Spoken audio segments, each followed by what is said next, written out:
I want to talk about terrorist threats to Jewish communities and our potential responses to those threats. Can you show the graph, please? You can't really see the figures terribly well, but what that graph shows are two things. Firstly, the number of anti-Semitic incidents, daubings, graffiti, threats, and so on. And then below it, the much, much lower number of terrorist attacks against Jewish communities. And the fact, this is the world. These are figures for the whole of the world. I've not broken them down by continent. This just shows the overall picture for the world.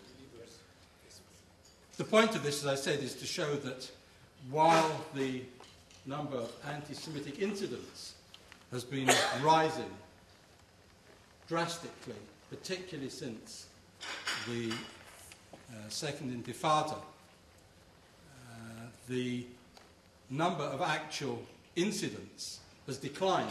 The number of terrorist incidents declined, although it rose slightly last year. And the reason for this is because governments, and the majority of Western governments, recognise that there is a specific threat to Jewish communities from terrorist groups, and they take action. They don't always inform the communities, but there is a lot going on in order to interdict potential terrorist attacks.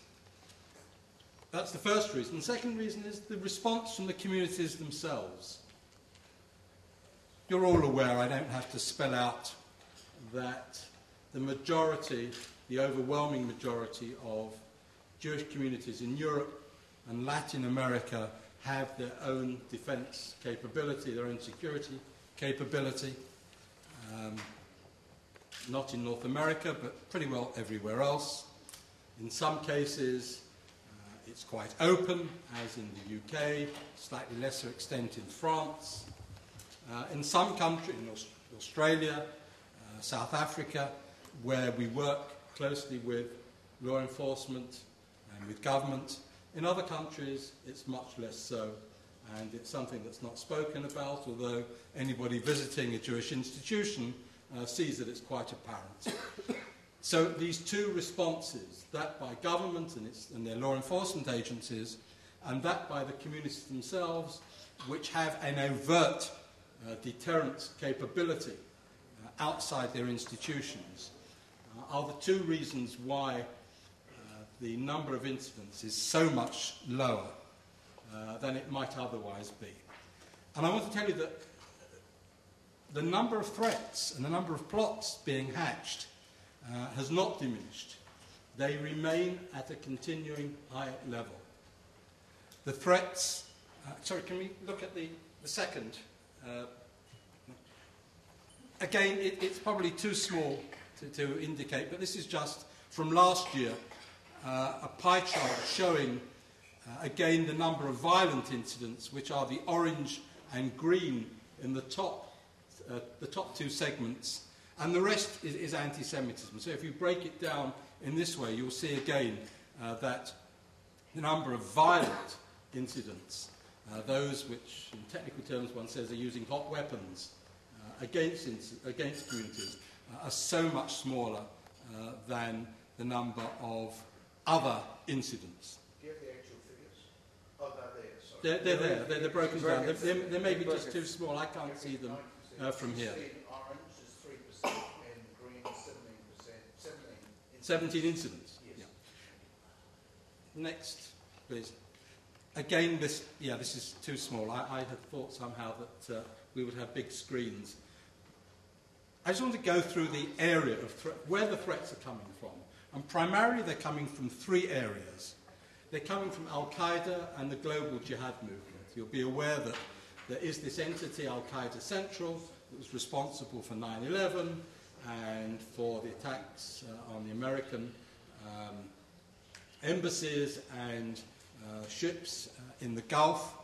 That was Al-Qaeda Central. That was organised by bin Laden and Zawahiri and the people based at that time in Afghanistan. There is also this wider global jihad movement, which is motivated by the same ideology, which may or may not have close links with Al-Qaeda Central, but which is often self-motivating, self-generating, self-financing, and which has the ideology of Al-Qaeda. To a greater extent, it also has the ideology of someone you may never have heard of, Abu Musab al-Suri, who wrote this treatise on global jihad, and who essentially said that jihadis should be out there looking for their own targets, financing their own activities, organising themselves. They didn't need to be controlled by Al-Qaeda Central.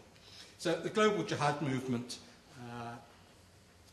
is the first and probably the most imminent area from which threat comes. And what I had included there were quotes from some of the leaders. So you've got there, for example, quotes by Ayman al-Zawahiri on 24th of March of this year, where he calls on Muslims to fight Christians and Zionists everywhere in the world. You've got another quote from him last year, where he talks about having attacked the Jews of Jerba and Mombasa in Kenya, and promising the Muslim Brothers that they will continue this war against other targets of the Jews. There's an Al-Qaeda online training manual that only came to light last year, which interestingly warns the Salafi jihadis not to attack religious sites, but that they should make a special target of Jewish religious sites. And of course you've got Hamas, you've got comments by Hamas, and the first one, the top one there, is in fact by Al-Qaradawi, who is the ideologue of the Muslim Brotherhood, who decries violent terrorism, who has criticised Al-Qaeda, but supports terrorism when it's against Israel or against Zionist institutions. Can I have the... These are the quotes I'm talking about, so let's go on to the next one. The second area of threat comes from Iran and its surrogates, and you heard a little bit about that before. Let me tell you that Iran and its intelligence capability make Al-Qaeda look like amateurs. Their infrastructure is a worldwide one. It exists in Latin America, and they're making a particular play for Africa. I look at reports on a daily basis of Iranian activity in Africa, and I see the way in which Iran is extending its influence throughout Africa, not just sub-Saharan Africa, but both West and East Africa, and of course also into South Africa itself. And the infrastructure they're building, which is an intelligence supporting infrastructure and an infrastructure that is there to further Iranian strategic interests, can also very easily be turned to one for gathering information on Jewish communities. And we know that they are doing this. I can cite you two examples in recent years. One in Geneva, where our colleagues from the Community Security Organization apprehended a woman who, it turns out, was working for the Iranian mission to the UN, who got inside the synagogue and was trying to photograph, and was apprehended and then turned over to the police. And in our case in London, where a group of Iranian tourists just happened to be photographing our office building. Now, our office building is, for those of you that have visited it, is really an anonymous building. It's in an out-of-the-way suburb. There's no sign up outside that says CST or Ms. Garrett or anything like that. It's an anonymous building with no name on it, and our address as published is a PO box. What were Iranian tourists doing photographing our building? And I can cite you other examples. The Iranians, unlike the global jihad movement, however, are building their capabilities in the event that it suits Iran's strategy to attack Jewish communities. And that political decision could be made if Iran feels it's being cornered too far over nuclear proliferation, or of revenge, as we saw in the case of the Amiah attack. And we know also that it works through its surrogates, particularly Hezbollah, and we know also of attempts to seek revenge after the assassination of Imad Mughniyeh, the operations chief of Hezbollah. And in this case, we had seen plots against Israeli institutions, particularly one in Baku, where the people have just gone to trial. The third area of threat, increasingly now, although it was a much more important one many years ago, is coming from the far right. The attack in the Holocaust Museum in Washington merely represents a tip of an iceberg. If you have access to, as I do, some reporting streams from American intelligence and security agencies, it becomes very apparent quite quickly that there are elements in the American far right and the white supremacist movement that have access to an enormous amount of firepower. And their targets are not just Latinos or government institutions. There have been attacks that have been foiled by the far right against Jewish institutions. So I would say that this is potentially a third area of threat for Jewish communities. We know, of course, in Germany there was the plot in Munich by a far-right group that was foiled by the German security service. Other plots have been foiled, although the targets were not Jewish communities. In the UK, we've had a whole series of terrorist plots that have been foiled by the police and security services, where the Jews were not the targets, it was Muslims. It was mosques and it was Muslims. But the people that make these plots are just as likely to attack the Jews. They all have the same, it all comes from the same ideology. What I would say is that areas like Al-Qaeda and the Iranians don't necessarily target the Jews primarily. Their primary targets are the Americans, their institutions, those countries which are part of the coalition forces in Iraq and Afghanistan. This is why the Germans are currently very exercised with threats being made by German Muslims who've gone to Afghanistan and to Pakistan, countries which have troops in Muslim lands, if you like, are quite high up on the threat list. Jews come somewhat lower down, but some of these arenas have anti-Semitism as a central element in their ideology.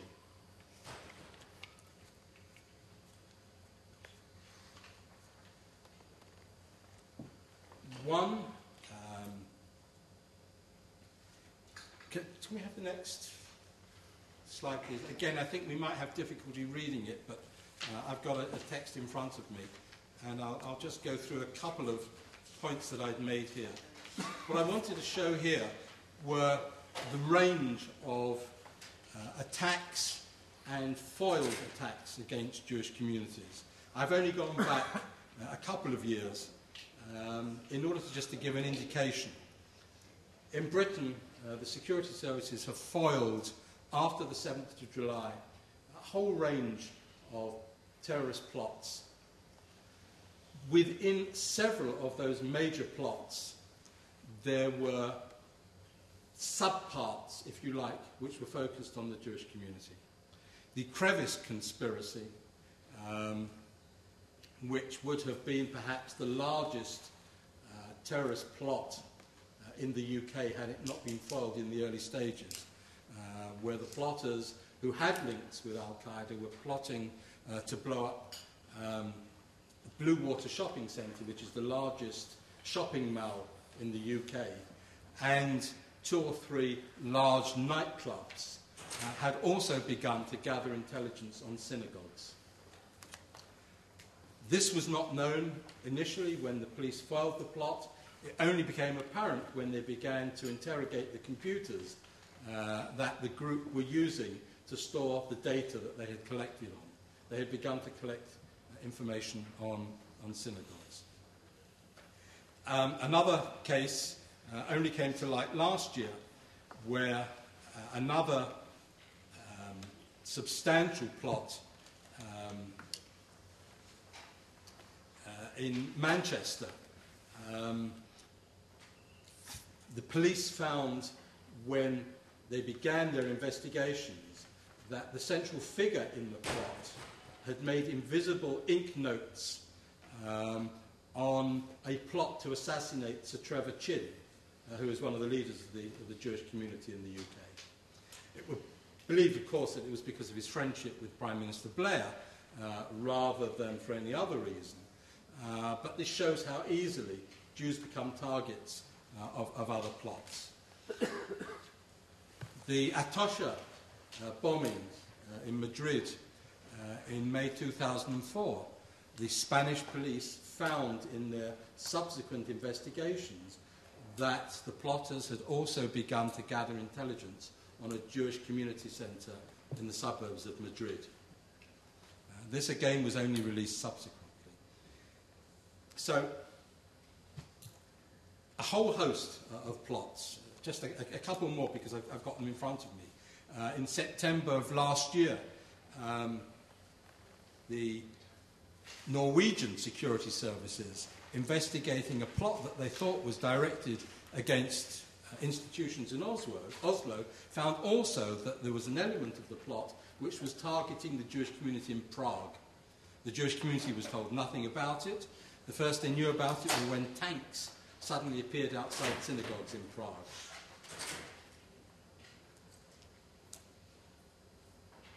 There have been a whole host of lone terrorists operating in America, from the attacks in Seattle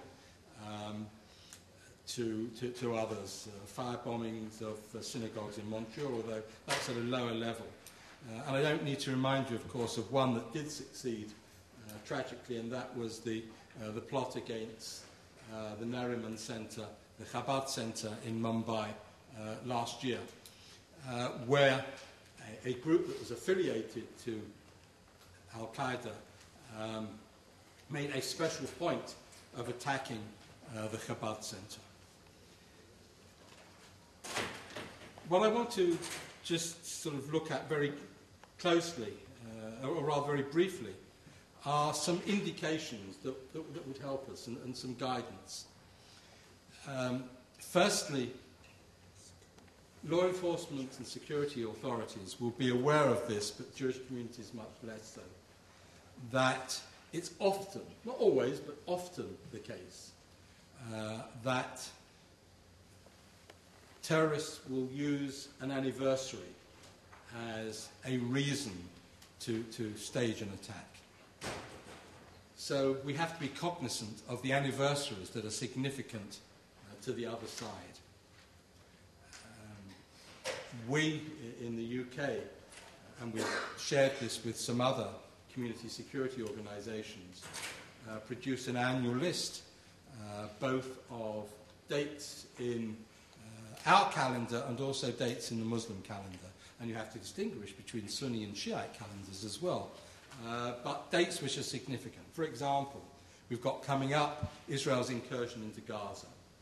This will almost inevitably trigger some sort of plot, if not against Israel, then against Jewish communities. And I've only been talking about plots against Jewish communities until now. I've not been talking about plots against Israeli embassies or other institutions abroad.